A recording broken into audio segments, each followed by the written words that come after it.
Bonjour les amis, j'espère que vous allez bien, c'est Asil. Aujourd'hui, une nouvelle vidéo avec Ilias BJJ, on l'a fait en live. Donc là, je vous mets la rediff sur YouTube, comme ça vous pouvez profiter du contenu. Merci beaucoup et bon visionnage. Bon Ilias, après toute cette galère là de connexion, enfin ça Moi, je suis fonctionne. là. Alhamdoulilah. Aujourd'hui, C'est les gars, bon? nouvelle interview avec Ilias BJJ, parce que du coup, je t'ai vu beaucoup sur les réseaux. Je me suis dit, il faut qu'on te voit sur un live, peut-être une vidéo YouTube. Donc, ça sera enregistré, ça sera rediffusé sur YouTube. Je voulais le faire en live, malgré toutes les galères techniques, parce qu'il y en a certains qui voulaient poser des questions, qui voulaient voir un petit peu avec toi, pas des questions à poser. Je me suis dit, en live, c'est un peu mieux. Et moi, du coup, je vais poser des questions. Donc, si jamais, les gars, si Ça vous avez marche. des questions derrière, n'hésitez pas. Elias, il est en ligne. Il me voit pas, mais il m'entend. Mais vous le voyez là sur l'overlay que j'ai fait. Normalement, tout le monde le voit correctement. Donc, n'hésitez pas s'il y a des questions ou quoi. On va commencer comme ça. Au départ, je vais pas. Pour ceux qui te connaissent pas et qui t'ont vu vite fait sur TikTok, sur YouTube, sur des clips, on va parler un petit peu des clips connus entre guillemets, des petits clips qu'on a vus de toi sur Twitter et tout. On va en parler après. C'était marrant. Mais avant tout, Ilias BJJ, qui es-tu?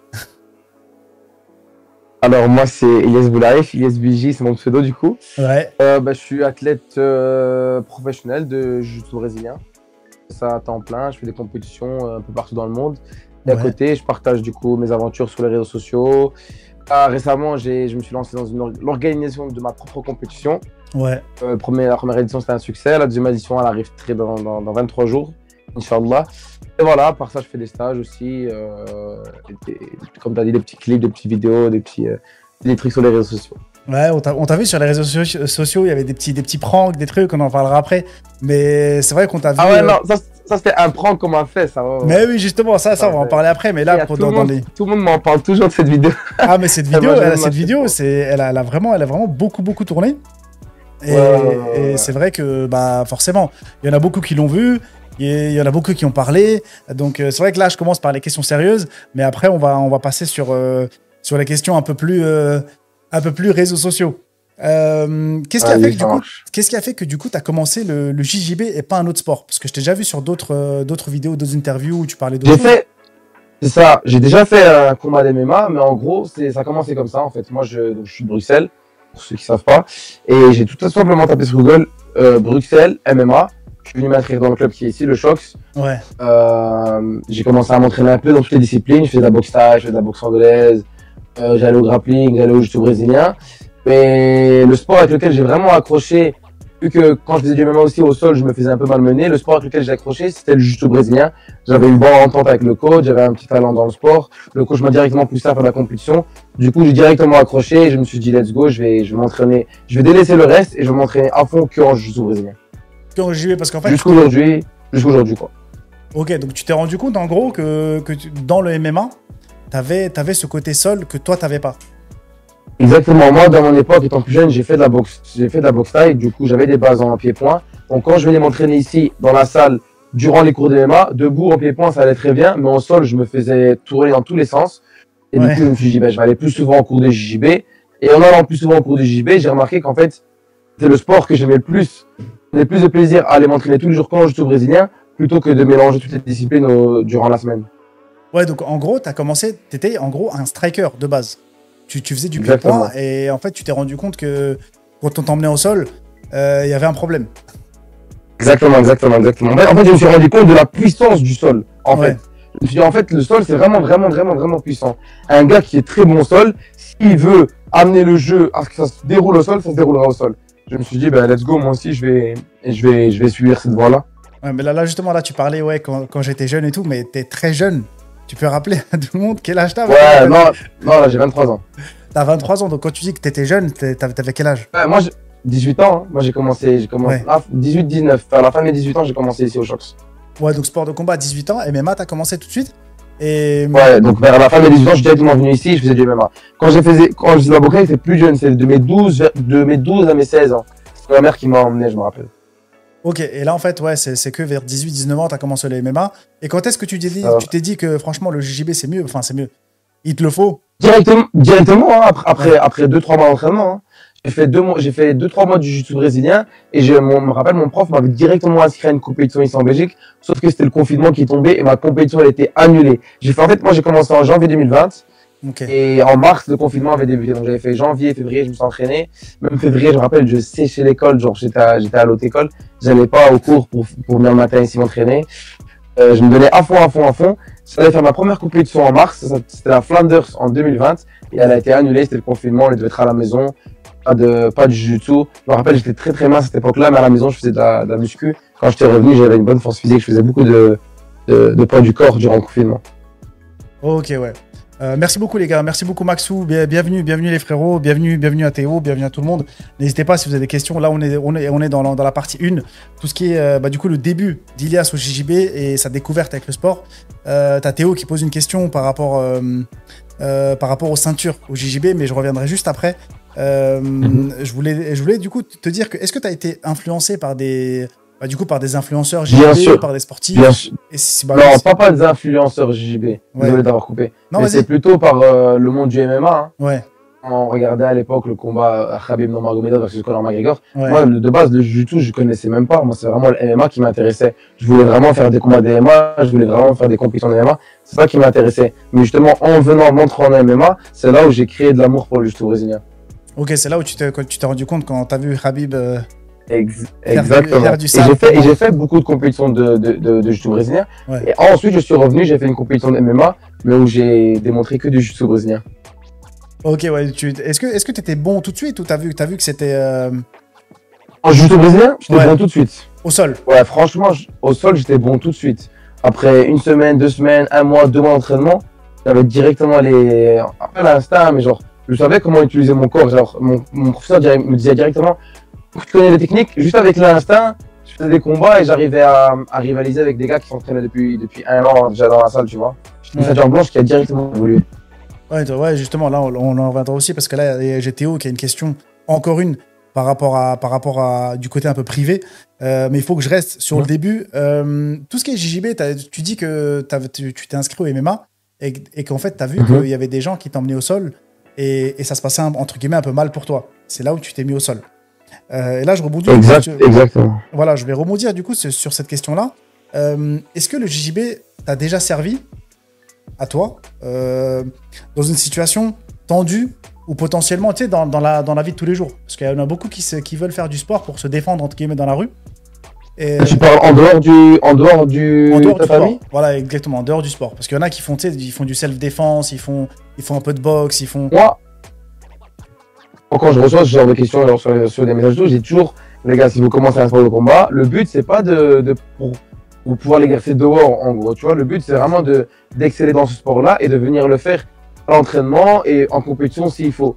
Mais bien sûr, ça reste un sport de combat. Donc ça va d'office être efficace si tu veux te défendre en cas d'agression, etc. Surtout le jiu-jitsu brésilien qui est un sport de préhension. Donc ça va d'office être efficace. Ça va d'office t'aider. Si un jour quelqu'un t'agresse, ça va d'office t'aider pour pouvoir te défendre, tu vois.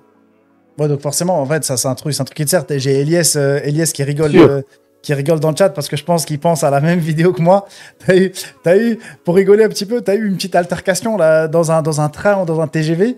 Je te jure, j'ai pas compris la situation. Je sais pas ce qui s'est passé exactement. Elias, il rigole parce qu'il est au courant de ce qui s'est passé. Parce que j'étais en direct en train de parler avec lui dans le groupe. Ouais. Et ouais, petite altercation en fait. Attends, je te coupe. Parce que nous, ce qu'on a vu, en tout cas, moi, ce que j'ai vu, c'est que dans la vidéo, entre guillemets, tu te lèves, tu vas vers un gars, en fait, un random sur une place à 4.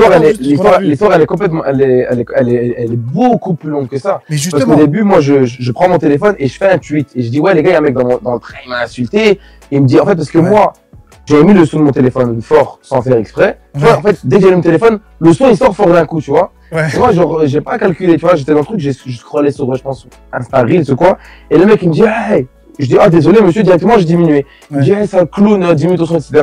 Je dis, ouais, monsieur, désolé. Il me dit, ouais, sale race, tu vois, il commence à m'insulter, il me dit, ouais, sale race, t'as compris, et t'as ton téléphone. Mais plus de son. Moi, je dis, waouh, mec, je reste calme, je vais, je m'assieds. C'est par après, je réfléchis, je dis, mais en fait, c'est une dinguerie quand il m'a parlé, lui. Et je dis sur le réseau, ouais, les gars, il y a un mec qui m'a insulté dans le train, etc. Je prends même une photo, genre de loin, je prends une photo, je dis, ouais, les gars, c'est pas normal, nanana. Et du coup, je vais vers lui. Et je filme en lui disant, monsieur, j'ai pas aimé comment vous m'avez parlé, j'aimerais bien que vous vous excusiez. Ouais, ça, c'est ce qu'on a et c'est de là où lui, a voulu directement en venir aux mains. Mais c'est ça le truc, c'est que nous, on a vu juste ce passage-là où tu vas vers lui, et là, le gars, il se lève. Il se lève et il commence à venir vers toi. Parce qu'on va se le dire, les gars, même ceux qui sont dans le chat, les gars, quand vous voyez Elias comme ça, si on lui enlève le côté, là, si j'avais pas mis sport de combat, truc, GJB et tout, on dit ouais, ça va. Franchement, on s'en roule, il y a un moyen, franchement, je le prends. Genre, ça va, tu vois. Tu sais, t'es pas un mec, genre, tu sais, balafré, truc, grosse barbe et tout. Ça va, t'es tout mignon, tu vois, genre, on dirait ça va, tu vois. Genre, s'il y a une bagarre, il y a... Tu sais, tu dis, ouais, bon, ça va. Tu vois, moi, je me bagarre quasiment jamais. Mais en tout cas, quelqu'un me fait du mal à moi, je vais jamais m'énerver. Je suis quelqu'un qui m'énerve jamais. Même face à lui, je me suis pas énervé. Hein. Il s'est passé ce qui s'est passé. Et j'aurais pu même, le mec, j'aurais pu même vraiment lui faire du mal. Et pourtant, je lui ai pas vraiment fait du mal. Mais justement, et là qu'est-ce qui s'est passé? Parce que. Ah, mais là, tu veux que je t'explique? Mais moi, je l'ai pas expliqué sur les réseaux, je peux pas l'expliquer maintenant. On t'a déjà demandé? Hein? On t'a demandé, parce que je crois que t'as mis un tweet avec une photo, genre 1-0 pour toi. En gros, on va dire, le mec est venu vers moi. Moi, je l'ai vraiment bien maîtrisé. Ouais. Je l'ai vraiment bien maîtrisé. Okay. Au moment où je l'ai maîtrisé, j'aurais pu, genre, on va dire, le blesser. Tout simplement, j'aurais pu lui faire du mal. Le mec, j'aurais pu mettre des coups dans son visage, etc., avec mes pieds. Mais je l'ai pas fait. Au moment où il était par terre, il s'est relevé. Moi, je me suis juste reculé. J'étais vers le contrôleur, etc. Et le mec, il est sorti indemne. Moi, je suis sorti indemne. Tout s'est bien passé. Ok, bon, bah ça va. Ça s'est pas fini en drame, justement, parce que là, je vais... Ah, il y a vraiment pas eu de drame. Bah justement, là, je vais rebondir un petit peu, parce qu'il y a beaucoup de vidéos un peu virales, tu vois, sur Internet, de bagarres et de trucs comme ça. Et parfois, ça pousse un peu les jeunes à pratiquer absolument des sports de combat, du JB, du MMA, boxe thaï et compagnie, pour justement, tu vois, si jamais ça leur arrive, entre guillemets, il y en a même qui sont à l'initiative, tu vois, genre ils aiment juste se battre, quoi, et de faire des trucs. Donc, c'est l'intervention du patron du Shox. Ah, c'était le patron du Shox, ok, donc le patron du club où tu t'entraînes. Exactement, là je m'entraîne, là je suis dans les bureaux du Shox pour pouvoir faire le live avec vous. Ok, magnifique. Et du coup, qu'est-ce que tu pourrais dire aux jeunes qui justement, qui voient des vidéos comme ça, et parfois ça peut encourager les gens à utiliser leurs compétences, entre guillemets, en JJB, en MMA et tout. En fait, les jeunes voient des vidéos de sur le combat et ils veulent genre le pratiquer pour pouvoir quoi? Pour pouvoir attaquer les gens? Ouais, voilà, parce que tu sais, ils voient des vidéos virales de combats, de trucs, de bagarres, dans des bars, dans des trucs. Et en fait, ouais. Dans tous les cas, si tu es un gars qui va t'entraîner sérieusement et avec le temps, tu vas d'office acquérir des compétences où tu pourras, en situation de bagarre, tu pourras les utiliser. Si tu viens tous les jours en salle de sport pendant 1 an à frapper sur un sac et que tu as un entraîneur qui te montre comment frapper, comment esquiver des coups et comment remettre, bien évidemment, tu auras ces compétences-là.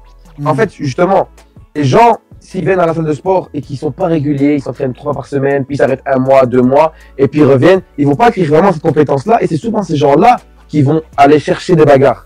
Et un mec qui vient tous les jours, qui s'entraîne fort et tout, il a même pas envie de se battre. Tu vois, il va jamais chercher un problème dans la rue, même si on va chercher, il va toujours éviter, parce que tous les jours, il dépense déjà son énergie, il est déjà dans la salle de sport, etc. Il a rien pas qu'il a rien à prouver, mais il s'entraîne dur. Son objectif, c'est de faire de la compétition dans le sport, tu vois. C'est pas juste m'entraîner pour le plaisir, ou s'il s'entraîne dur et qu'il fait pas de compétition, c'est vraiment un gars, on va dire, respectueux, un gars qui met les moyens dans le sport. Mais souvent, les gars qui font des sports de combat, qui vont se battre, c'est des gens qui, comme j'ai dit, tu vois, ils s'entraînent pas souvent, puis ils arrêtent 1 mois. Donc, pendant 1 mois, ils vont pratiquer, la moindre bruit qu'ils vont dans la rue, ils vont dire, ah, moi, je fais de la boxe, je vais vouloir me battre, tu vois. Mais c'est pas ça. Donc, un gars c'est pour ça qu'on voit souvent que les athlètes professionnels, les athlètes qui font de la compétition, etc., dans la rue, tu vas jamais voir un mec qui s'est battu, sur les gens qui ont des caractères un peu, tu vois, les gens dans l'UFC, là, qui sont un peu trop chauds. Ouais. Eux, des fois, ils ont des caractères de fou, ils aiment bien se battre, tu vois, les Masvidal, les trucs comme ça. Ouais. Et sinon, en général, honnêtement, moi, tous les gens que je connais ici à la salle, en général, c'est vraiment pas des bagarreurs, etc. Ils s'en foutent de ça. Même moi, imagine, moi. Je sais que dans 2 mois, j'ai une grosse compétition. Imagine demain, je sors dans la rue. Bah, moi, un mec, il a craché sur ma voiture. Je vais pas aller me battre avec lui. Imagine, je vais me battre, je vais me blesser, je vais pas aller à la compétition, je vais me sentir dégoûté pendant, je sais pas combien de temps. Je vais juste dire, ouais, j'ai pas aimé ce que tu as fait. Si lui, il veut s'embrouiller avec moi, je vais reculer, etc. Mais je vais jamais chercher à vouloir me battre avec quelqu'un. Ben voilà, donc c'est exactement le conseil que tu donnes aux jeunes qui font des sports de combat, ça sert à rien. Les jeunes qui veulent commencer le sport de combat uniquement pour pouvoir se défendre dans la rue, pour moi, c'est pas une bonne idée. Commencez un sport de combat parce que vous aimez le sport en lui-même, comment il est, et donnez-y vous à fond dedans pour pouvoir faire quelque chose grâce au sport. Je sais pas, moi, par exemple, ça peut, déjà, tout simplement, ça te met en forme physique. Donc, là, c'est bien, même, Ouais, mais déjà, bien. faut pas se dire, ouais, je vais commencer le sport de combat pour pouvoir me frapper avec dans la rue, ça. Ouais, bah oui, justement. Là, j'ai une question du frérot Vagabond. Je la note, la question, parce que c'est vrai que là, on viendra sur tes séminaires et tes stages après, parce que c'est ce que tu proposes. Là, je voulais revenir sur J'aurais bien aimé voir les questions, moi aussi, mais je les vois pas, mais c'est pas les grave. questions. Il y aura la rediff du live après? Ouais, bien sûr, bien sûr. Ouais. La rediff du live, elle sera dispo sur YouTube au complet. Ok, super. En horizontal, en truc, et puis comme ça, tu verras. Super. Mais t'as toutes les questions qui sont là, parce que je vais te les poser. En fait, j'ai une genre de petite trame. Super. Et les questions des gens, Ok, je les prends aussi en même temps. T'as Théo, du coup, qui posait la question. Ilias, est-ce que tu conseilles de prendre beaucoup de temps avant de passer les ceintures? Ça rebondit un petit peu sur une autre question que moi j'avais. Parce que les ceintures, tu rappelles-nous, du coup, les ceintures au JB et le temps qu'ils font à peu près pour les passer. Parce que toi tu l'as fait en accéléré, mais vas-y, raconte un peu ton parcours à toi. Du coup, en jiu-jitsu brésilien, t'as 5 ceintures: blanche, bleue, violette, marron, noire. En jiu-jitsu brésilien, comment on a sa ceinture? C'est vraiment que le professeur qui décide. Il y a des trucs en mode basique, mais c'est vraiment en jiu-jitsu brésilien, c'est le professeur qui te remet ta ceinture. Donc, généralement, on va dire de la ceinture blanche, entre 1 an et 2 ans, ceinture bleue aussi, on va dire environ 2 ans entre chaque ceinture. Donc, si tu fais le calcul, 5 et 2, on va dire 10 ans de la blanche à la ceinture noire, en théorie. Après, ça dépend.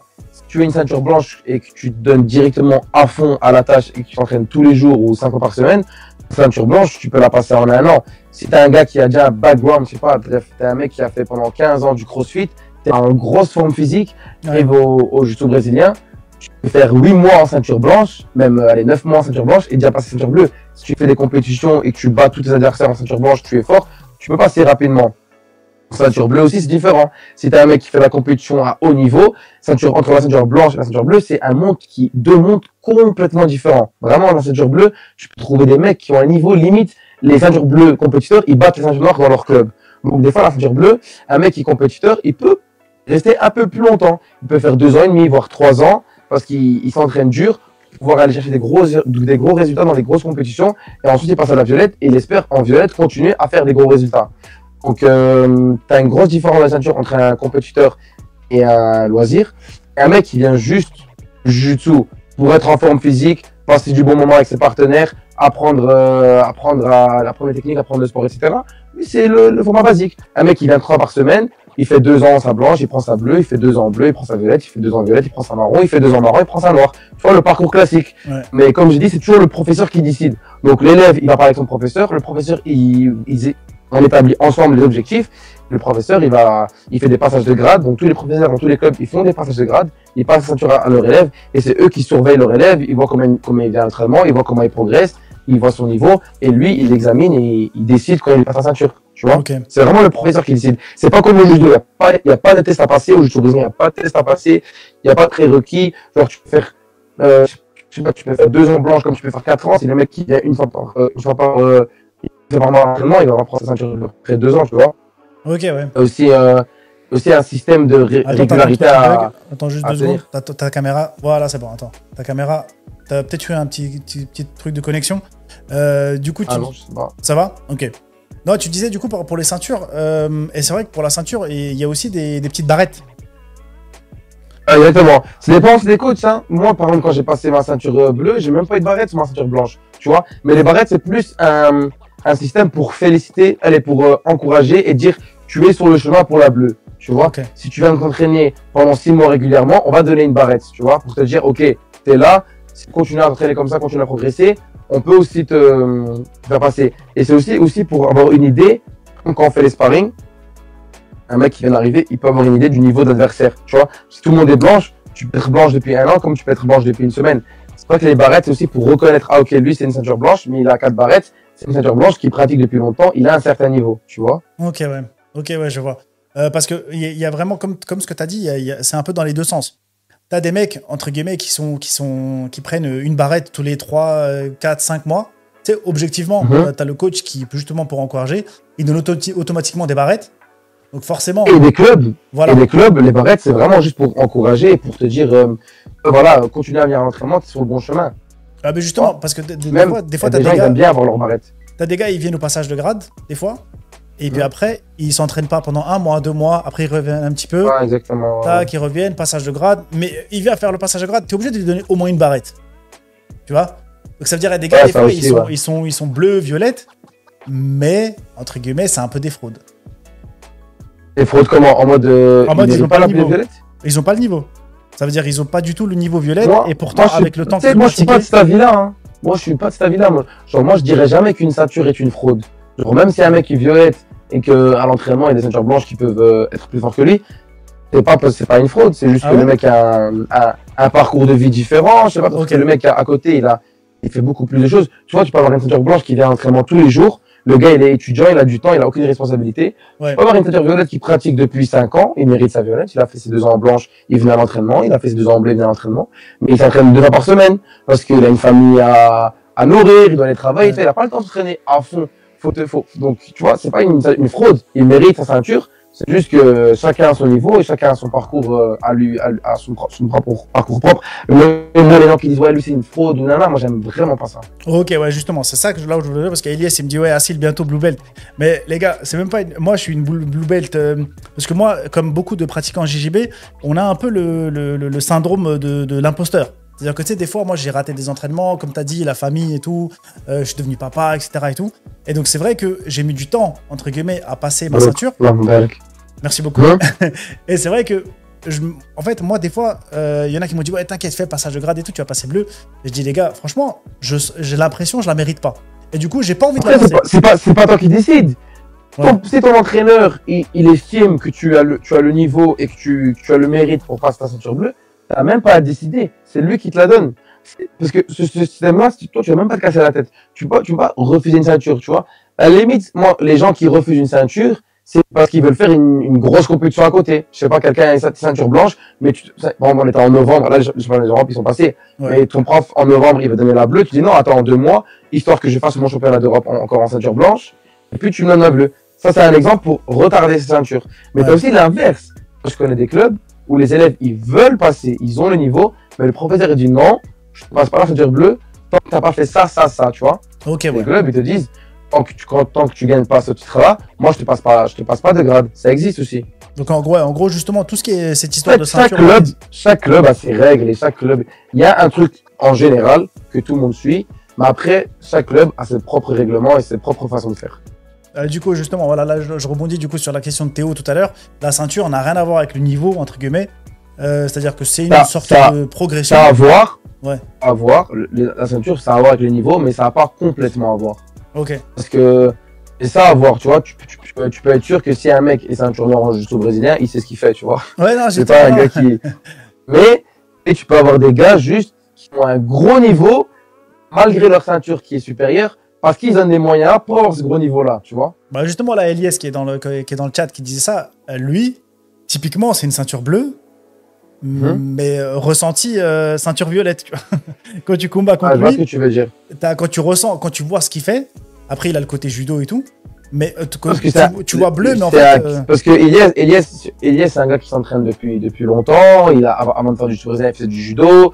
Là, il s'entraîne sérieusement au jiu-jitsu brésilien. Bon, c'est normal qu'il peut avoir un niveau supérieur, comme tu dis. Mais peut-être que dans votre club, il a un niveau supérieur. Mais si demain, il va s'entraîner dans un club au Brésil, c'est peut-être la ceinture bleue qui galère le plus face aux autres ceintures bleues, tu vois. Chaque club est différent. C'est vrai, ok. Ouais, je comprends un peu mieux cette histoire de ceinture. Ouais, bien sûr. Moi, je me rappelle, hein, quand je suis parti m'entraîner, à 2 ans, j'étais parti au Brésil, j'étais parti m'entraîner avec un club Dream Art. Moi, ils m'ont choqué. Je combattais contre des ceintures bleues, mais des ceintures bleues qui avaient 16, 17 ans.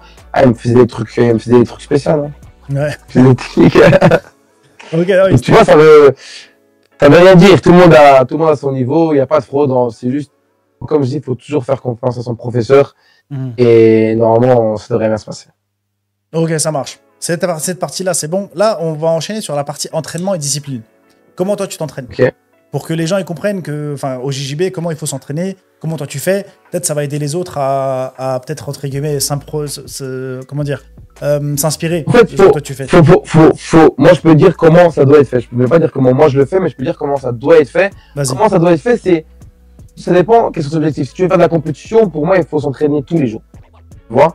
Parce que même s'entraîner tous les jours, des fois, c'est pas suffisant comparé aux autres qui s'entraînent 2 fois par jour. Tu vois ce que je veux dire? Ouais. Les gens qui ont décidé que le JJB avait une grande importance dans leur vie, eux, ils vont se lever le matin, ils vont réfléchir JJB, ils vont manger à midi, ils vont réfléchir JJB, et avant de dormir, ils vont réfléchir JJB. Donc, toute la journée, ils réfléchissent JJB, et en plus, ils s'entraînent 2 voire 3 fois, tu vois, si on rajoute la musculation, JJB. Donc, ils rentrent vraiment dans une matrix où c'est vraiment à fond, à fond. Donc, pour moi, les compétiteurs, le minimum, pour vraiment être un compétiteur et se dire, ah ouais, lui, c'est un gars qui est fort en compétition, c'est tous les jours qu'il faut s'entraîner. C'est ce que moi, je trouve, tu vois. Ouais. Ah, mais justement, ceux qui sont pas compétiteurs, alors. Ceux qui sont pas compétiteurs, ils s'entraînent comme ils veulent, tu vois. Moi, pour moi, le minimum, c'est 3 par semaine. Tu vois, lundi, mercredi, vendredi. Moi, je connais beaucoup de gens dans mon club, ils font ça lundi, mercredi, vendredi. Et ils progressent très bien. Ils sont très forts au jiu-jitsu brésilien, mais ils s'entraînent que 3 fois par semaine, tu vois. C'est pas des gars qui vont dire, ouais, moi, je vais aller faire les championnats du monde de jiu-jitsu brésilien et tout, etc. Juste, ils s'entraînent, ils font les compétitions. Quand le coach dit, ouais, les gars, nous, on va aller participer à cette compétition-là, ils vont participer, ils gagnent, ils ramènent des résultats. Mais c'est pas des gars qui vont aller chercher les plus gros titres au jiu-jitsu brésilien. Et si tu as l'objectif d'aller chercher les gros titres au jiu-jitsu brésilien, comme je dis, le minimum, c'est tous les jours. Ça, c'est le minimum. Ok, donc toi, en gros, tu t'entraînes tous les jours. Enfin, moi, je m'entraîne tous les jours. Ouais, voilà, donc tu t'entraînes tous les jours. Ça dépend, parce qu'en fait, moi, j'ai pas envie de dire ça, parce que là, j'ai eu quelques petites époques où je m'entraînais pas tous les jours. Tu vois comment? Ouais. Et je m'en veux à moi-même. Tu vois, moi, là, je devrais m'entraîner plus que ce que j'ai fait. Tu vois, il y avait là maintenant, en septembre, octobre, novembre, je m'entraînais aussi 3-4 fois par semaine, parce que je faisais beaucoup de trucs sur le côté. Là maintenant, avant, je faisais je m'entraînais tous les jours. Et là maintenant, à partir de maintenant aussi, je m'entraînerai tous les jours, parce que justement, j'ai envie d'aller chercher des gros titres cette année. Il y a les championnats brésiliens, les championnats du monde vers mai et juin. Que là, c'est même tous les jours, c'est pas assez. Là, faut que je m'entraîne 2 fois par jour. Non, justement, là, on reviendra sur tes projets après. Donc ouais, qu'est-ce que tu penses du coup de tout ce qui est les compétitions un peu qui sont organisées au JJB? C'est un peu méconnu par rapport aux autres sports de combat. Tu vois, le MMA, la boxe, le Glory, les gens, quand tu dis pied-point, ils savent à peu près situer comment c'est. Le JJB, c'est un peu niche, on va dire. Et là, je rebondis aussi sur la question de Théo, qui parlait un peu de religion aussi. Parce que tu avais pris position sur 2-3 tweets. C'est vrai. Je vais y venir. En fait, faut pas oublier, le jiu-jitsu brésilien, c'est un sport qui est jeune. Tu parles de boxe taille, de Glory, etc. Tous ces disciplines-là, ils ont des fédérations. Tu vois, il y a la fédération de boxe anglaise, il y a la fédération de kickboxing, il y a la fédération de judo, tu vois. Donc tout ça, c'est déjà mis en place, tout le monde connaît, etc. Le jiu-jitsu brésilien, c'est un sport privé. Tout le monde, demain, peut organiser sa compétition de jiu-jitsu brésilien sans demander la permission à une fédération. Tu vois ce que je veux dire? Ouais. Demain, toi, tu veux faire ta compétition, tu fais ta compétition de jiu-jitsu brésilien. Demain, tu fais ta compétition de judo, tu peux pas, tu vas demander des autorisations, des fédérations, des licences, etc. En jiu-jitsu brésilien, en tout cas en Belgique, il faut pas de licence. Tu payes ton inscription, tu viens, tu combats. Ce que je veux dire? Ouais, donc c'est un sport complètement différent. C'est un sport privé. C'est un sport où les compétitions sont à but lucratif. Tu vois, IBJF, la plus grosse organisation de jiu-jitsu brésilien au monde, et une entreprise qui organise les plus gros championnats. Mais leur but, c'est de gagner, d'encaisser, de gagner de l'argent. Tu vois ce que je veux dire? Ouais, bien sûr, justement. Là, tu as Elias qui est une discipline au-dessus de motivation. Effectivement, c'est ce que tu disais aussi. Quelqu'un qui s'entraîne tous les jours. Ça reste un sport, on va dire un sport privé. Ouais. C'est pas aux Jeux Olympiques, tout simplement. Il n'y a pas de JJB aux Jeux Olympiques parce que justement la fédération IBJF ne veut pas. Je pense que c'est elle qui bloque. Je ne m'y connais pas trop sur ce sujet-là, mais parce qu'il n'y a pas vraiment une fédération officielle. Et tant mieux, en vrai de vrai, pour nous, tant mieux. Parce que ça reste un sport où on peut faire, ça nous laisse une certaine liberté, ouais. Tu vois. Et pour en revenir à la question de la religion, ouais, en fait, moi, quand j'ai fait un combat d'MMA, c'était en 2022, où j'avais directement fini mon adversaire en 45 secondes, je lui avais mis une soumission. J'avais partagé du coup ça sur les réseaux sociaux, j'avais reçu une vidéo YouTube, j'avais sorti de ça, et j'ai reçu beaucoup on va dire, des rappels, des gens qui m'ont dit, ouais, Elias, t'es bon dans ce que, tu excelles dans ton domaine, t'as pas besoin d'aller t'aventurer dans un autre domaine qui n'est pas licite. En gros, des fois, les coups au visage, c'est mauvais pour nous dans notre religion, les coups au visage sont interdits. Du coup, moi, je me suis dit, j'ai réfléchi, je me suis dit, en vrai de vrai, Elias, ouais, t'as même pas besoin, même si j'aime beaucoup les MMA, je me suis dit, j'ai pas besoin de m'aventurer là-dedans. Je continue mon aventure dans le jiu-jitsu brésilien et Inch'Allah, j'espère que ça va bien se passer pour moi. Et alhamdoulilah, aujourd'hui, ça se passe bien pour moi dans le jiu-jitsu brésilien, donc j'ai fait la bonne décision. Donc justement, ouais, parce que là, je rebondis rapidement. Dans la religion musulmane, on n'a pas à mettre des coups. C'est très déconseillé, on va dire, de mettre des coups au visage. Et toi qui es musulman, forcément, en fait, tu t'es, entre guillemets, sacrifié ce côté un peu MMA, même si t'aimes, pour le côté JJB, et t'essayes, là, actuellement, d'en vivre. au mieux que tu peux. Exactement. Après, peut-être si j'avais pas le jiu-jitsu brésilien, peut-être que même moi, malgré que je sache que ce soit interdit de frapper dans le visage, j'aurais continué le MMA. Mais là, c'est plutôt l'aspect où j'ai le jiu-jitsu brésilien, je m'amuse en faisant du jiu-jitsu brésilien, donc j'ai pas besoin de faire du MMA. Donc je me suis focalisé à fond dans le jiu-jitsu brésilien et j'ai délaissé le MMA. Mais ouais, moi, aujourd'hui, alhamdoulilah, j'ai envie du jiu-jitsu brésilien. Okay. Et j'espère pouvoir que ça continue comme ça et que ça peut encore aller mieux, Inch'Allah. Ok, magnifique, Inch'Allah. Du coup, là, cette question-là, c'est bon. Il y a Vagabond qui pose une question par rapport à tout ce qui est ceinture. Il a dit, moi, j'ai envie de savoir quelles sont les connaissances à avoir pour pouvoir passer de ceinture, par exemple, de blanche à bleu, de bleu à violette, même s'il n'y a pas que ça. Ouais, exactement, il n'y a pas que ça, mais oui, bien sûr, il y a des connaissances à avoir, tous les basiques. Tu peux pas passer des ceintures blanches à ceinture bleue sans savoir comment ouvrir une garde fermée. Ouais. Comment engager un passage, comment faire une soumission en cul de bras, comment faire une soumission en triangle. Mais tout ça, c'est des basiques, tu vois. Quand tu vas à l'entraînement, ton prof, il va t'apprendre ça, tu vois. C'est des choses que, en jiu-jitsu brésilien aussi, différent des autres sports, c'est pas comme la boxe. La boxe, c'est pas des sparring tous les jours. Chez moi, dans mon club, en jiu-jitsu brésilien, on a des sparring tous les jours, tu vois. On a une heure de technique, une heure de sparring. Donc, en faisant tous les jours de sparring, d'office, tu vas apprendre. Donc, d'office, tu vas avoir ces bases-là parce que le professeur va t'apprendre les bases. Tu vas les pratiquer dans les sparring. Donc, on va dire tous les basiques, passer de blanche à bleu, passer de débutant à, on va dire bleu, c'est pas confirmé, mais c'est confirmé.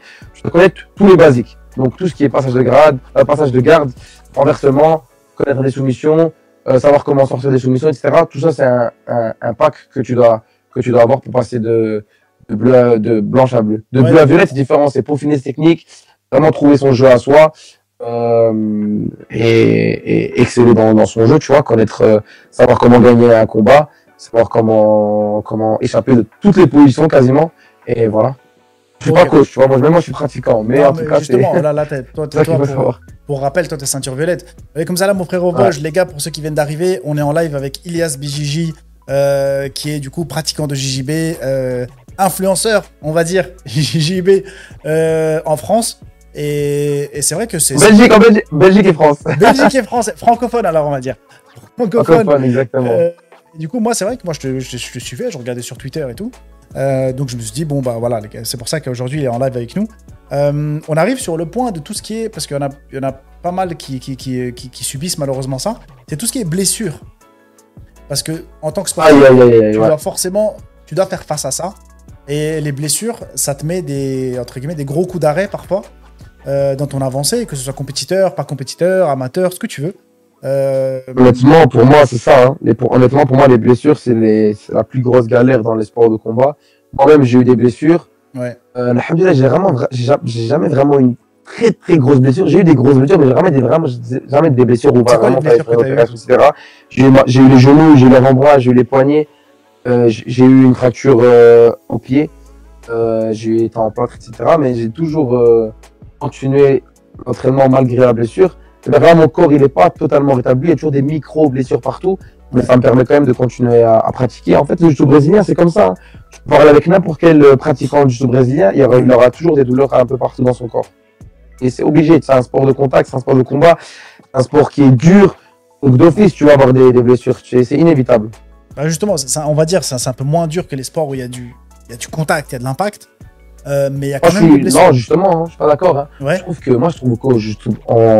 trouve que tu as plus de risques de te blesser en jiu-jitsu brésilien qu'en boxe anglaise, par exemple. Ah ouais? Je suis sûr à 100%. En termes de séquelles et tout? Parce que c'est vrai qu'il y en a beaucoup qui parlent de séquelles. En termes de tout. En jiu-jitsu brésilien, ça saute, ça va l'un sur l'autre. Tu peux te casser tout dans ton corps est cassable dans le jiu-jitsu brésilien. Après, faut pas avoir peur, les gars, ceux qui commencent pas par le jiu-jitsu brésilien, lancez-vous. Si vous faites attention, etc., vous allez pas vous blesser. Mais honnêtement, pour moi, tu as plus de risques de te blesser en jiu-jitsu brésilien qu'en boxe anglaise, ça c'est sûr. Ok, ouais. Je pense que tous les pratiquants qui font les deux, ils seront normalement d'accord avec moi. C'est vrai. Bienvenue Ahmed, merci beaucoup. Alaikum salam Ahmed, bienvenue les gars. On est avec Ilias, du coup on parlait de tout ce qui est blessures, etc. Qu'est-ce que tu as eu comme blessure toi? Moi j'ai eu les deux genoux. D'ailleurs, j'ai une vidéo sur YouTube, je combat blessé. Vous pouvez aller voir, ne faites jamais ça, c'est une grosse erreur que j'ai fait. Ouais. Moi, du coup, j'ai eu les blessures au genou, j'ai eu les poignets, grosse tendinite au poignet, j'ai eu l'heure à l'avant-bras également. J'ai eu un pied fracturé, je me suis fait casser le pied en compétition. une clé de cheville où j'avais pas tapé, mais j'ai même pas eu le temps de taper, où juste mon pied s'est cassé, j'ai continué le combat et après ça j'ai fait encore 3 combats. Mais voilà, Ah ouais, pas ok, comme blessure encore. quand même, hein. C'est tout, hein. Je me suis cassé le nez, à l'intérieur, la monnaie, il est comme ça. Il est comme ça, mon nez. Ah, mais c'est déjà pas mal, hein. Pour, bah, c'est vrai que là, en compétition, c'est pas pareil. Parce que c'est J'ai vrai mon petit doigt aussi, il est cassé. Là, Ah l'autre, ouais, il est. qu'est-ce que genre, t'as- en fait, je peux le plier complètement. Ah ouais, tu peux le plier complètement, c'est un truc de... Attends, Genre, tu vois, ici, ça bloque. Et là, genre, en fait, j'ai pas d'os, donc je peux le plier. Ah ouais, c'est un Je peux truc même de aller fou. plus loin, genre. Ah ouais, donc en gros, toi, J'ai le pouce. les straps et tout, ils Fracture du servent à rien. pouce aussi. Ouais. Ah, je mets plus de strap, hein, parce que je pense que mes os, ils se sont. Je sais pas si on peut voir mes doigts, ils sont un peu bizarres, mais ici, mon pouce, on voit la différence. Ouais, ici, mon pouce, ici, c'est fracturé. Ouais. Et un autre os qui a poussé par-dessus, vu que j'ai pas fait l'opération. Et du coup, maintenant, je me suis habitué, j'arrive à grippe, j'ai plus de douleur. Je risque d'avoir de l'arthrose plus tard, mais Mais ça comme va, ça, hein. on n'est pas plus tard. Pour l'instant, ça va, t'as pas mal. Ouais, pour l'instant, alhamdoulilah, j'ai pas de douleur, mais il faut faire attention quand même. Faire attention à son corps, tu vois. C'est un malin, faut faire très attention à son corps. Ouais, bien sûr. Ta philosophie un peu du JJB, parce qu'il y en a beaucoup qui disent que le JJB, c'est très, ça utilise beaucoup d'intelligence, c'est un peu comme un jeu d'échecs, tout ça. Donc, quelle est ta philosophie du JJB? Comment comment tu définirais le sport? Pour moi, déjà, le jiu-jitsu brésilien, c'est un style de vie, hein. Ouais. Les gens qui font du jiu-jitsu brésilien, tu vois, tu crées des amitiés grâce au jiu-jitsu brésilien, tu voyages avec les gars là, tu fais des compétitions, tu fais plein de trucs avec. Donc pour moi, le jiu-jitsu brésilien, déjà, c'est un style de vie. Mais ouais, c'est un sport où il faut de l'intelligence, bien sûr de la technique, il faut bien sûr de la force physique, mais il faut bien sûr de l'intelligence. Donc ma philosophie du jiu-jitsu brésilien, déjà, pour moi, c'est un lifestyle. Donc le jiu-jitsu brésilien, c'est un style de vie. Et c'est un sport où il faut utiliser son cerveau, exactement. Faut mélanger, en fait, il faut savoir mélanger calme, agressivité, force mentale et force physique et intelligence. Ouais, en fait, il faut vraiment être complet, complet dans En tous fait, les aspects. c'est trop un mélange de tout. Dans le jiu-jitsu brésilien, c'est vraiment un mélange de tout. Tu as besoin de tout, en fait. En même temps, utiliser ses muscles et en même temps, utiliser son cerveau. Ouais, parce qu'il y en a beaucoup qui disent, enfin, on entend souvent que la force brute et tout, il n'y a pas que ça au JJB, il faut attendre. Faut Il n'y a utiliser- pas que ça, tu peux très bien être, on va dire, évoluer juste grâce à ta force en blanche, mais quand tu montes ceinture, si t'as pas la C'est technique compliqué. et l'intelligence, tu vas pas aller loin. Ok, ouais. Je prends une question d'Ahmed dans le chat qui ont dit si on débute le JJB, vous pensez qu'il faut combien de temps pour que notre corps s'habitue aux mouvements, douleurs aux doigts, etc. En fait, ouais, c'est très rapidement, en vrai, de vrai, hein, parce que, par exemple, dans le jiu-jitsu brésilien, par exemple, il faut de la flexibilité. C'est pas obligé, mais un gars qui est flexible va être avantagé dans certaines positions. Et en vrai, de vrai, ton corps s'habitue très vite. Même les doigts, etc. Tu peux avoir mal 1 semaine, 2 semaines, 3 semaines, 1 mois, 2 mois, mais après 3 mois, ton corps s'habitue, tu vois. Ouais, quand on Corps après s'habitue. 2-3 mois, et puis Surtout les doigts, au début, tu peux avoir des douleurs aux doigts, mais après, tu t'habitues, les doigts s'habituent à prendre le kimono. Frottement au visage, tu vois, les kimonos, des fois, ils frottent. Des fois, ton visage, il marque très rapidement à la rentrée, ta peau, elle s'habitue. Des trucs comme ça, hein. Les oreilles, malheureusement, si tu fais pas attention, ça peut clac. ouais, les oreilles. Et voilà, c'est tout. Ok. Je prends la question de BJJ Scar qui nous dit les personnes qui font du JJB, c'est même pas une question, il a dit les personnes qui font du JJB sont que des passionnés en vrai. Ça dépend, hein. Il y a des mecs qui font du jiu-jitsu brésilien parce qu'ils sont forts et ils continuent même sans être passionnés parce que j'en connais, hein. Il y a des gars au Brésil, Ouais. par exemple, ils ont fait du jiu-jitsu brésilien toute leur vie, ils ont atteint un niveau qui est tellement bon, ils continuent à s'entraîner juste parce qu'ils savent qu'ils peuvent aller performer même si ils y prennent plus le même plaisir qu'avant. Moi, j'ai parlé, je me rappelle, avec une ceinture noire qui dans le circuit mondial, genre, il est en top de sa forme. Et il prenait plus de plaisir à aller à l'entraînement, mais juste, il se forçait parce qu'il savait que il prenait du plaisir à gagner, mais plus à s'entraîner, tu vois. Mais il savait que s'il voulait continuer à gagner, il était obligé de s'entraîner. Ok, ouais, donc en fait, ouais, ça devient comme t'as dit, un Mais style de vie. Mais ça reste quand même, mais c'est vrai que ça reste quand même des passionnés. En fait, parce que, il y a sûrement dû dire ça, parce que dans le jiu-jitsu brésilien, tu dois faire tellement de sacrifices que si t'es pas passionné, tu t'arrêterais, tu continuerais pas, tu vois. Ouais, il y en a beaucoup qui disent que franchement, ceinture bleue, quasiment. Ceinture bleue, il y a beaucoup de pratiquants qui s'arrêtent. Tu sais, ils font peut-être une année, Ouais, une année, ils en ont marre. il y a une statistique comme ça, hein. Ouais, Genre, un pratiquant sur 10 atteint, une ceinture blanche sur 10 atteint la bleue, genre une ceinture bleue sur 100 atteint la noire ou un truc comme ça. ouais, genre en fait, ça s'arrête parce que Il y c'est a- un sport où Il y a en fait, que tu te sens 10%, il y mal. a que 10% des ceintures bleues qui atteignent la noire, et il y a que 1% des ceintures blanches Ouais, bien sûr. qui atteignent la noire. Parce que en fait, c'est compréhensible. Moi, j'ai mon petit frère qui pratique, moi aussi. Et des fois franchement, tu rentres dans l'entraînement, tu dis, ouais, mais je suis nul, frère, je viens de me faire défoncer. Franchement, ça fait à 2 heures de cours, je me suis fait claquer par tout le monde. Et en fait, c'est chiant parce que tu sais, t'as l'impression que tu comprends pas. Tu sais, on t'explique une technique, on t'explique. Mais il faut être régulier, il faut continuer à les entraîner, aller au max à l'entraînement, c'est comme ça que vient la progression, tu vois. Ouais. Tu peux te faire mélanger pendant 1 mois, 2 mois, 3 mois, même 1 an. À la fin, si tu continues et que tu persistes, tu finiras d'office par toi-même devenir fort. Là, justement, il y a Elias qui rigole et il a posé une question aussi en haut parce qu'il a parlé. Faut surtout ouvrir son cerveau. C'est pas parce que quand tu vas à l'entraînement que tu es bon que dans un truc, rester bloqué dans ce truc-là. Faut ouvrir son jeu, ouvrir son cerveau, et c'est comme ça que vous allez évoluer. Par exemple, il y a des gars qui sont super forts dans un truc, ils font que ce truc-là, mais après, tu vois, eux-mêmes ils sont frustrés, tu vois. Faut ouvrir son jeu et faire un peu tout, tu vois. Justement. T'as Elias qui pose la question, les compléments alimentaires sont obligatoires pour un compétiteur. Donc là, c'est directement pour toi, quoi. Toi qui es compétiteur. Qu'est-ce que tu penses? Obligatoire? Il y a beaucoup de sportifs qui me disent ouais, parce que j'ai déjà fait les interviews avec bodybuilders, avec d'autres sportifs, des boxeurs et tout. Et ils disent que c'est obligatoire? Est-ce qu'il pense que est-ce que toi tu penses que c'est obligatoire selon toi, pas selon lui je sais pas si Elias s'il en prend. Je sais. Non, moi, des bodybuilders, etc., tu m'as dit, est-ce qu'eux, ils trouvent que c'est obligatoire? Parce qu'en vrai, bodybuilder, ils me disent, il n'y a pas moyen de faire sans. Tu vois, si t'as 3 repas par jour et que tu manges bien, il faut pas des compléments alimentaires. Souvent, on prend les compléments alimentaires. Après, ça dépend, parce que la créatine, etc., tu peux trouver dans la viande, mais pas assez. Mais magnésium, etc., non, en vrai, si tu veux être compétiteur, je peux comprendre, c'est pas obligatoire, mais je peux comprendre qu'on dise que c'est obligatoire. Parce que si tu t'entraînes tous les jours, tu finis par avoir des grosses courbatures, beaucoup de fatigue. Je sais que le magnésium, ça aide beaucoup. Mais moi, là, en ce moment, je prends que du Shilajit. Ouais. J'ai arrêté tout le reste. Je prends que du Shilajit. Franchement, moi, ça me suffit amplement. Ça me donne l'énergie. Ça m'enlève des inflammations dans le corps. Donc ça aide. Franchement, la Shilajit au top. J'ai jamais trouvé un truc qui m'a autant mis au top. Mais c'est vrai que moi, je suis passé par tous les compléments. Hein. J'ai pris tous les compléments alimentaires et honnêtement, à chaque fois que j'arrête d'en prendre, je sentais pas vraiment une si grande différence que ça. C'est vraiment les compléments où j'ai senti une différence, c'est le magnésium, collagène, zinc. Moi, ouais, ça reste des compléments, comme dit. Je pense que la base, c'est tout ce qui est pas forcément. C'est un kinésithérapeute qui me disait ça, que voilà, la base, c'est l'entraînement, la charge de travail, le sommeil, le repos.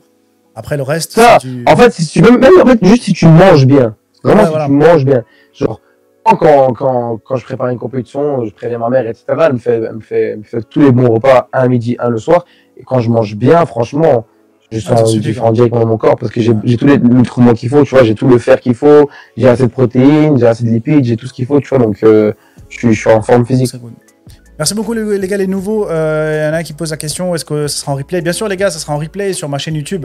Team Assil, vous allez voir le truc en entier sur YouTube. D'ici peut-être 2-3 jours, je le mettrai.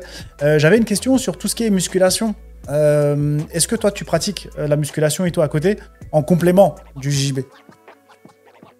Moi, personnellement, pas trop. Mais il faut. Moi, je fais beaucoup de poids de corps. J'ai une barre de traction à la maison. Je fais beaucoup de traction. Les gens qui me connaissent savent que je fais beaucoup de traction. Beaucoup de pompes. Donc moi, je fais du poids du corps et ça me permet d'acquérir quand même une bonne force. Ouais. Bonne force physique, alhamdoulilah. Mais purement préparation physique, avec un coach, etc., ça, j'ai pas encore. Et c'est un truc sur lequel je vais pas tarder à commencer. J'ai déjà fait dans le passé, mais maintenant plus trop. Mais c'est un plus qu'il faut pas négliger, tu vois. Ouais. Arriver en forme physique, d'office, c'est comme si j'avais, on va dire, je sais pas, j'avais des armes. Quand je pars à une compétition avec des armes, si tu peux te rajouter un bouclier en plus, tu vas le prendre avec toi en plus, tu vois ce que je veux dire? Oui, bien sûr, justement, c'est un plus aussi. C'est un plus sur lequel il faut pas cracher. Parce qu'on voit beaucoup de grappleurs connus, tu sais, Gordon Ryan, tous les gars dans le haut niveau, ils font de la préparation physique. Tous. Tout le monde. Justement, et là, je vais rebondir forcément, parce que c'est aussi c'est un sport, donc le dopage existe.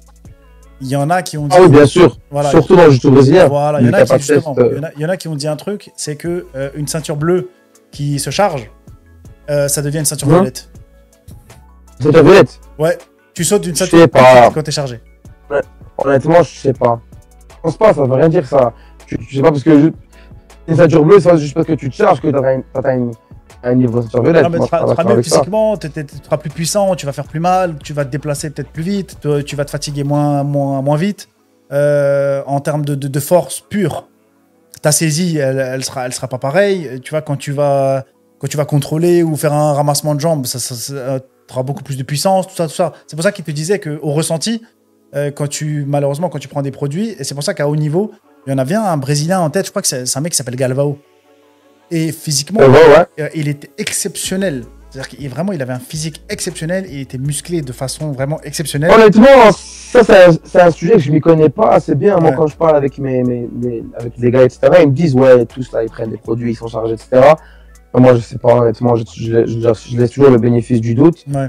Mais c'est vrai qu'un jour, j'ai une discussion avec un gars où je suis sûr à 100% qu'il se charge et qui m'explique les effets qu'il avait avant après. Toi, Mais c'est à sûr haut niveau, que t'es pas tu tombé peux sur avoir un une gars comme force en ça. plus.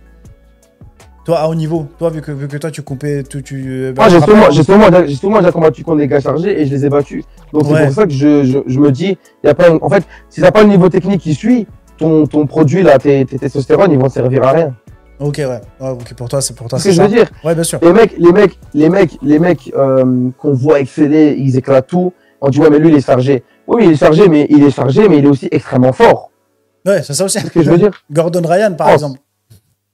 Ah mais lui, lui, on sait tous qu'il est chargé. Lui, il est sûr à 100%. Ouais.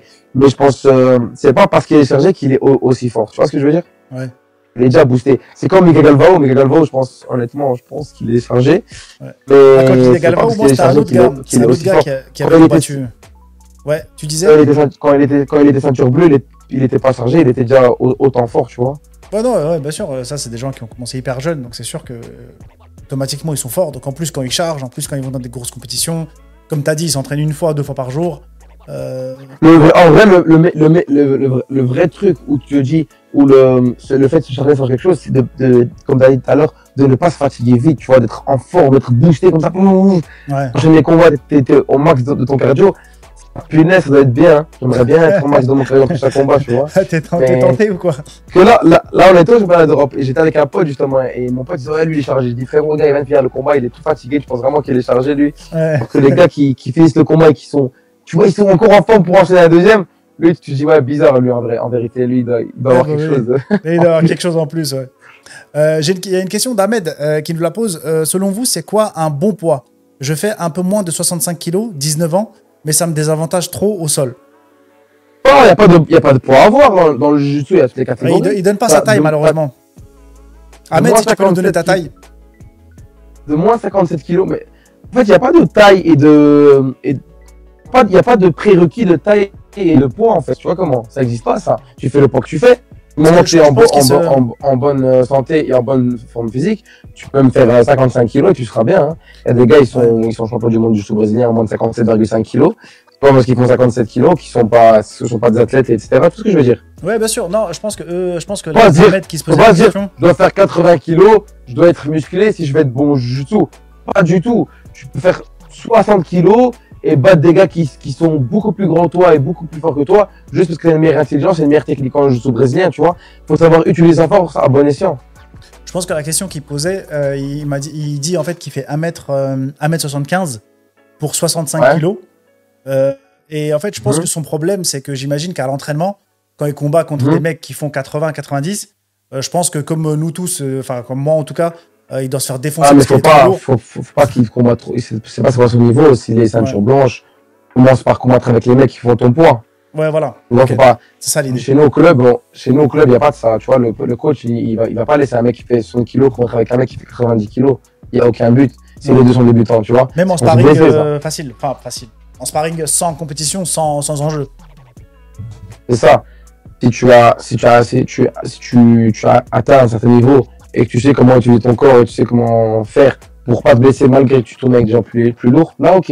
Ouais. Là, Ahmed, il vient de dire, c'est exactement ça, je débute. Je commande avec les mecs 100 kilos. Attends, excuse-moi, juste, je reprends sa question. Il a dit oui, c'est exactement ça. Je débute et je sens que je progresse pas. Je pense qu'il sent qu'il progresse pas parce que je pense qu'il est blanche, tu vois, et il débute.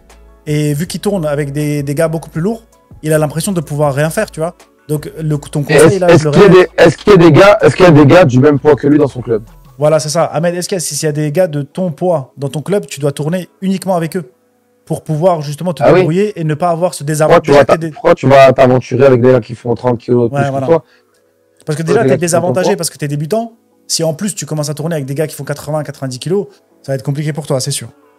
J'avais une question tout à l'heure, je la reprends ici. C'est un peu dans. Même c'est à eux, tu vois, pour revenir sur le truc là, c'est à eux, même si tu combats avec un gars qui est beaucoup plus lourd que toi, il peut essayer de mettre toute sa force et de rouler tranquillement, ça aussi, pour que les deux progressent.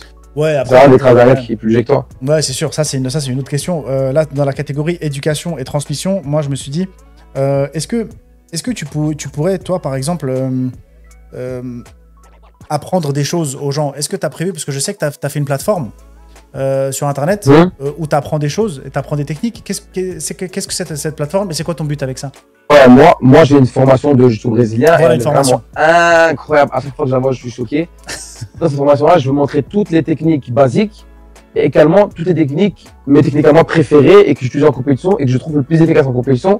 C'est pas que ça, c'est juste un module. Dans le deuxième module, en fait, j'englobe toute la compétition. Donc, je vais expliquer comment se déroule une compétition, comment il faut gérer ses entraînements avant, pendant, après. En fait, dans cette formation, on parle de tout. On parle même de comment préparer son sac avant de partir en compétition, quel aliment prendre, etc. On parle d'une compétition en elle-même, comment elle se déroule. En fait, c'est une formation pour gagner ses premières compétitions de jiu-jitsu brésilien. Il y a des gars, ils arrivent en compétition, ils connaissent même pas le règlement, tu vois. Ils se un gars, ils sont disqualifiés et ils se posent la question. Dans cette formation-là, en fait, on englobe vraiment tout le monde de la compétition et j'explique tout dedans dans des vidéos super bien filmées, super bien montées, super qualitatives. Donc, c'est la formation. J'ai fait parce que, en fait, moi, j'ai une certaine pédagogie, tu vois, les gens, ils me le disent souvent. Quand j'enseigne des techniques que je connais, j'ai une certaine facilité à pouvoir la transmettre aux autres, tu vois. Ouais, exactement, c'était ça ma question, c'est qu'au niveau pédagogie, toi, tu arrives à transmettre des techniques, tu as fait une formation et on peut la retrouver sur Internet. Dis-nous où est-ce qu'on peut la retrouver? Dans ma bio Instagram ou même sur Internet, c'est ilyes-bjj.com. Ok, ouais. Donc voilà, il vous a donné. Normalement, elles sont dans le lien de ma formation sont dans tous mes réseaux sociaux. Ok, bah, de toute façon, sur la rediff YouTube, je mettrai tes réseaux, comme ça, les gens ils merci beaucoup. Peuvent te retrouver là-bas. Dans tout ce qui est défis et préjugés, j'avais une question avant tout à l'heure. Le JJB, c'est une comment dire? C'est un sport qui est, tu sais, c'est un peu, on est vraiment corps à corps, quoi. Tu vois, c'est vraiment, on est très serré, on est très collé, quoi. C'est pas comme de la boxe, on se met des coups un peu de loin et tout. Là, c'est vraiment du corps à corps. Et il y a beaucoup de femmes qui se mettent à ce sport-là. Tu vois. Il y a un préjugé parce que, tu sais, il n'y a pas beaucoup de femmes dans ce sport. Il y en a peut-être 1, 2, 3 par salle. Ça dépend, hein, les femmes, elles tournent avec les femmes, tu vois ce que je veux dire? Ouais, justement, mais il y a des clubs, par exemple, même chez nous, hein, je prends l'exemple, parce qu'il y a des gars du club, là, je pense, dans le chat. Chez nous, par exemple, des fois, t'en as 1, 2, grand max, quoi, tu vois. C'est compliqué. Si une fille, elle vient et qu'elle est toute seule, c'est compliqué. Elle va tourner avec les garçons, mais... Ouais, en fait, c'est un sujet, en fait, il y a les deux. T'as la religion qui vient en place et t'as le... Donc, ton fils, nos réponses, elles doivent être basées sur la religion. Je vais te dire qu'une fille, elle peut pas tourner avec un garçon, tu vois. Ça, après, t'as des filles... Là, c'est ta première réponse. Ouais, c'est ma première réponse. Mais après, t'as des filles qui viennent s'entraîner et qu'elles sont pas musulmanes. Ouais. Elles, tu peux pas leur dire nanana, tu vois. Donc, une fille, même elle, si elle veut progresser, dans le jiu-jitsu brésilien purement, elle doit, si elle n'a pas ses partenaires féminins, elle doit tourner avec des garçons si elle veut progresser un jour ou l'autre. Tu vois ce que je veux dire? Ouais, voilà. Mais donc, c'est un sujet trop compliqué, tu vois. C'est un sujet où moi, personnellement, je préfère pas me casser la tête avec parce que j'ai pas les solutions. Les seules solutions, c'est de pouvoir avoir un club où il y a assez de filles, que les filles puissent tourner entre elles et progresser entre elles. C'est possible. Il y a des clubs qui dans le championnat d'Europe, il y a 3 filles qui ont fait médaille d'or, là, de la NSM Team. Une en blanche, une en violette et je crois que t'as partagé ça, ouais, j'ai vu. Tu vois? Ouais. Elles ont de la chance parce qu'elles peuvent s'entraîner entre elles, elles font environ le même poids et elles progressent. Elles sont championnes d'Europe adultes en ceinture violette et ceinture marron. C'est incroyable, tu vois. Oui.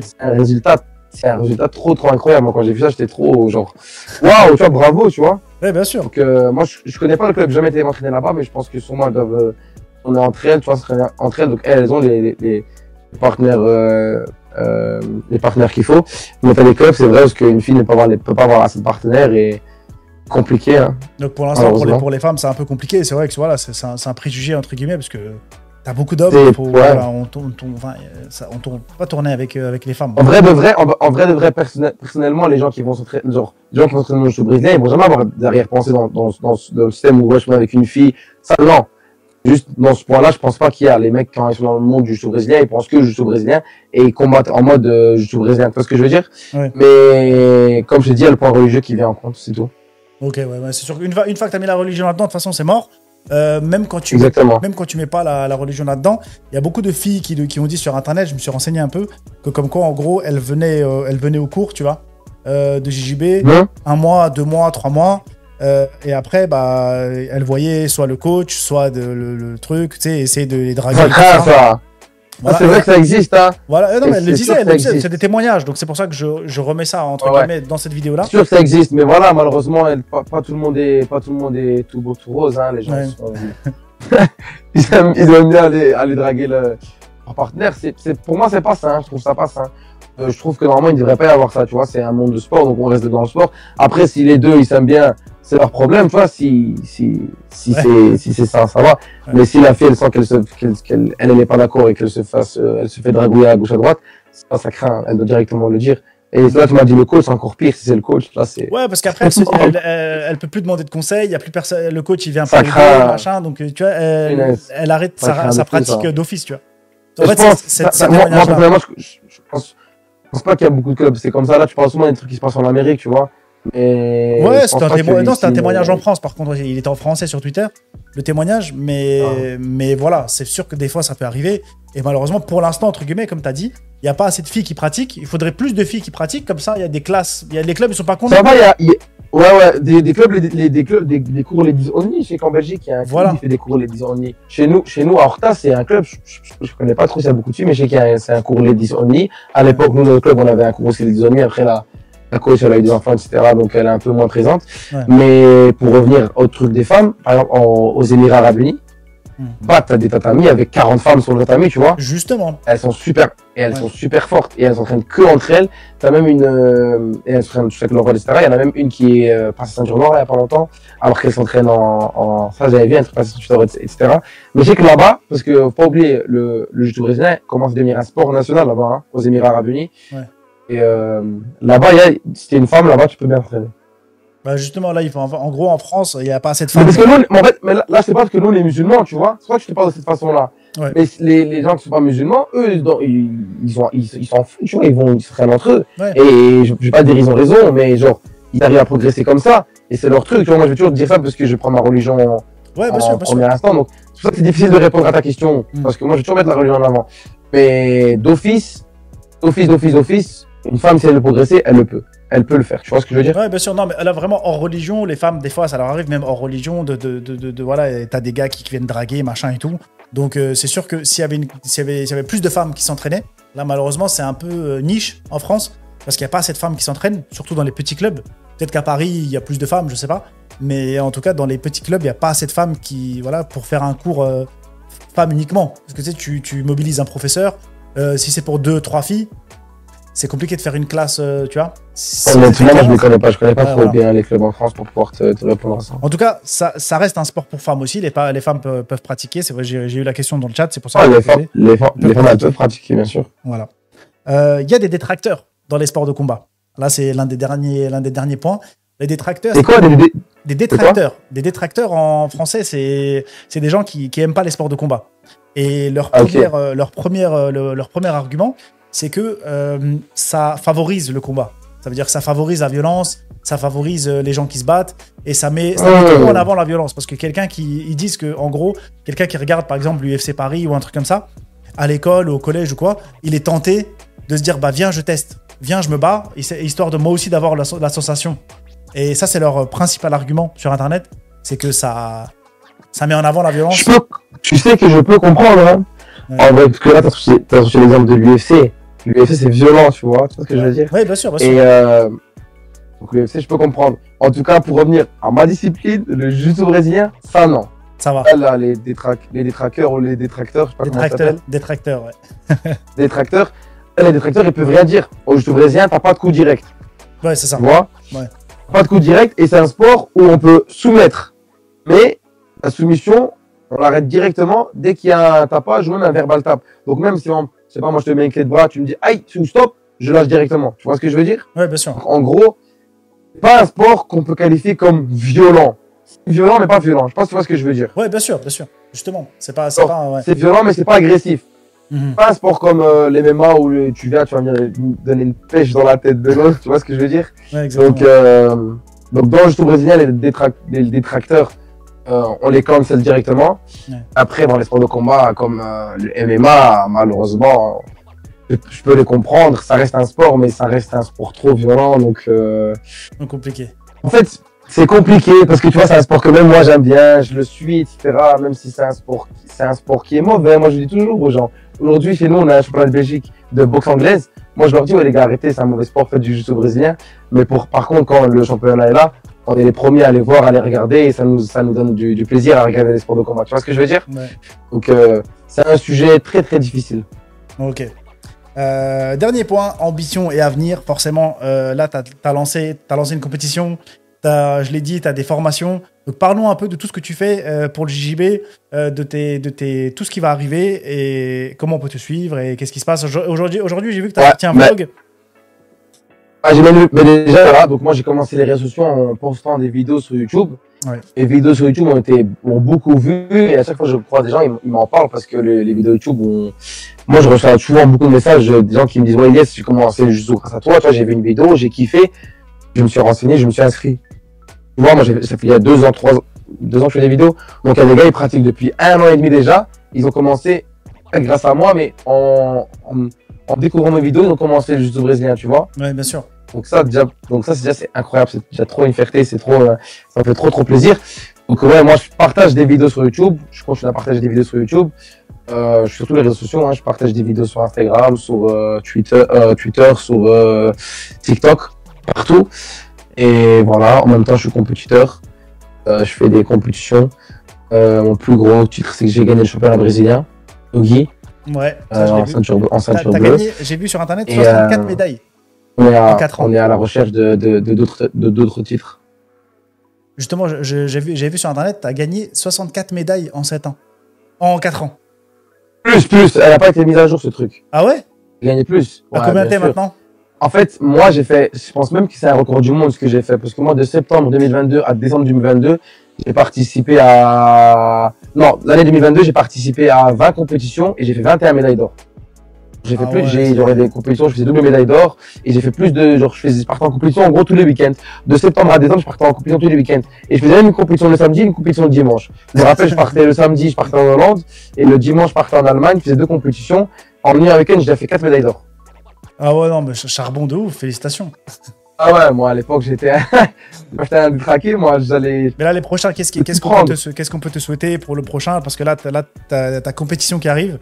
Parle-nous un petit de la compétition et tes prochaines compétitions. Là, mon focus, il est à fond sur ma compétition que j'organise. J'organise aussi une dinguerie à 12 000 € cash prize, il faut le souligner. Ouais, justement. Gagnant dans chaque catégorie repart avec 1 000 €. Donc, c'est une compétition du jiu-jitsu brésilien, de la ceinture blanche jusqu'à la ceinture violette. Il y a beaucoup de catégories kimono et aussi 2 catégories en nogi. C'est une compétition du jiu-jitsu brésilien avec les règles BJF. Tout le monde connaît les règles BJF, de blanche à violette. Tu viens, tu participes à la compétition, c'est organisé, il y a des arbitres, c'est une compétition comme une autre, c'est très bien organisé. Sauf que, à la différence qu'à la fin, quand tu gagnes la compétition, au lieu de prendre une simple médaille, on te donne un chèque de 1 000 € si tu gagnes la catégorie. Comment t'as financé tout ça?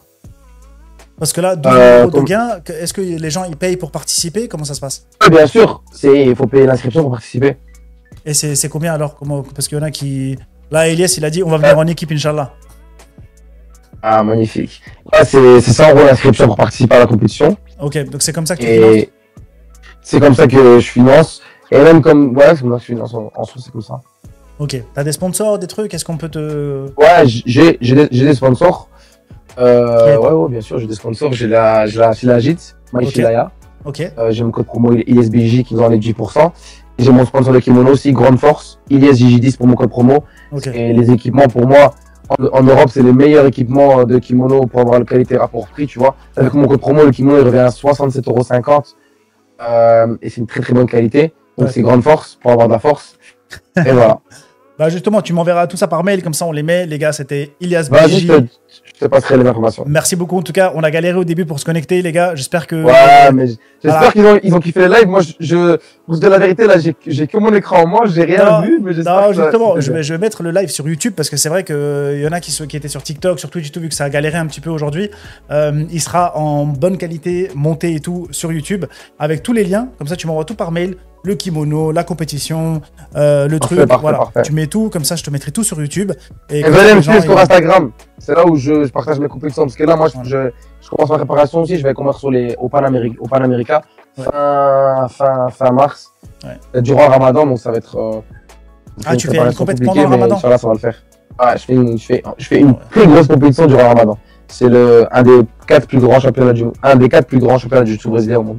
Ok, merci beaucoup en tout cas, Ilias. Il y a Ahmed qui pose une dernière question. Est-ce qu'il y aura un stage au Maroc cette année, Inch'Allah? Il a posé comme question. Bien sûr, il y a un stage au Maroc en juillet. En juillet. Au moment du 15 au 26, et il y a un stage au Maroc également en août. Juillet-août, les gars, pour le stage au Maroc. Si jamais tu tournes en France, n'hésite pas, le studio il est là. Sur Instagram, toi. Les gars, tout se passe sur Instagram. Sur Instagram, Ilias, je le mettrai du coup sur YouTube parce que pour ceux qui l'ont pas vu. Envoyez-moi un message sur Instagram et je vous répondrai, Inch'Allah. Voilà, je mettrai ton Instagram parce que c'est ton réseau social principal. C'est pas loin. Voilà. Donc si jamais un jour tu passes en France, t'es le bienvenu, tu m'envoies un message. Et merci beaucoup. Merci beaucoup pour le live, pour ta présence. Et puis on refera ça, peut-être qu'on fera un petit react ou quoi un jour, le lendemain d'un UFC ou un truc comme ça. On fera un petit react sur la bagarre sur du sol. Là, on n'a pas pu, c'est et tout, mais le prochain gros UFC où il y aura beaucoup de combattants dagestanais et du sol, on se fera un petit live maintenant qu'on sait comment ça marche. On refera ça. Ouais. Ça marche, Ilias. Merci à tous les gars, ceux qui sont sur le live. Merci beaucoup les amis, merci beaucoup sur YouTube. On mettra tous les liens en description, donc n'hésitez pas, abonnez-vous à Ilias, allez suivre son aventure. Le JJB, c'est fort. Okay. C'est qui a fait cet effet, c'est toi? Non, c'est pas moi, c'est toi. Ouais, j'ai débloqué un effet, un truc de dingue. J'ai débloqué un truc. Merci beaucoup les gars, merci beaucoup d'avoir été présents. Merci Ilias, je te dis à bientôt. Je coupe le live les gars, je coupe le live, je vous le montrerai, je montrerai la vidéo. La vidéo, la version montée, elle sera sur YouTube. Et pour l'instant, je coupe le live, je vous dis à bientôt les frérots. Voilà, à plus les gars, ciao ciao. Et voilà les amis, c'est la fin de cette vidéo. N'hésitez pas à commenter, liker, partager la vidéo, ça nous aide beaucoup. Je vous dis au revoir et à bientôt.